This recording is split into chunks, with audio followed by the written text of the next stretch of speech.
महत्त्वाचं म्हणजे गडचिरोली जिल्ह्याला जोडणारा हा पूल आहे। एटापल्ली तालुक्यातून येणारे जवळजवळ 40-50 गाव आणि हा कनेक्टिव्हिटी आपला मुलचेरा तालुक्याला होणार आहे आणि डायरेक्ट आपण घोटला इथून जाणार आहोत। जवळजवळ आपल्याला 1 तासामध्ये गडचिरोली आपल्याला जाता येईल। या दृष्टिकोनातून हा महत्त्वाचा पूल आपण इथे केलेला आहे।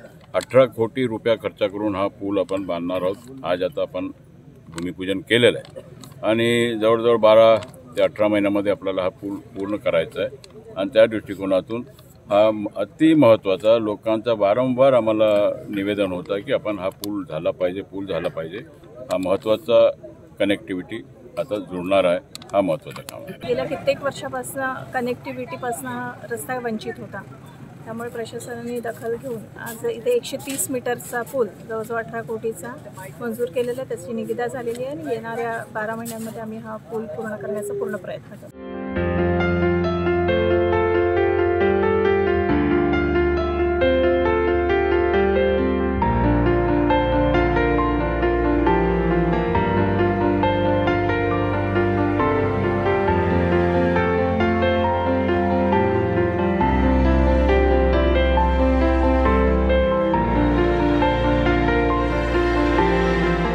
भारत देश स्वतंत्र होऊन हा पुलाचा काम झाला नव्हता। याच नदीवरच्या रेगडी देवदाच्या बीचमधला रेगडी कन्नमवारचं डॅमसुद्धा आहे।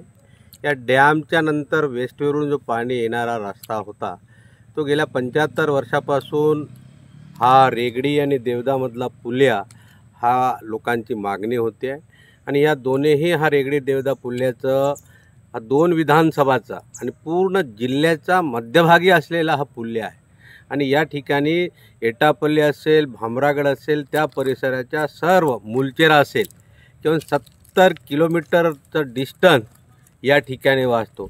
आज आपण इकडे बघत आहोत पूर्ण निसर्गरम्य हा एरिया आहे। रेगडी डॅमसुद्धा निसर्गरम्य एक पर्यटन स्थळसारखा हा एरिया आहे। एवढा चांगला एरियामध्ये महाराष्ट्र सरकारनं या ठिकाणी निधी उपलब्ध करून दिला, म्हणून महाराष्ट्र सरकारचा या विधानसभेचा आमदार म्हणून खूप खूप अभिनंदन करतो। हा पूल झाल्यामुळे 3 तालुक्यातील लोकांचा फायदा होईल। दळणवळणसाठी सुविधा निर्माण झाल्या आहे। दळणवळणाची सोय उपलब्ध होईल या पुल्या झाल्यामुळे। या पुल्या झाल्यामुळे या कमीत कमी 3 तालुक्याचे जवळपास 90 ते 100 गाव एकमेकाला जोडल्या जातील।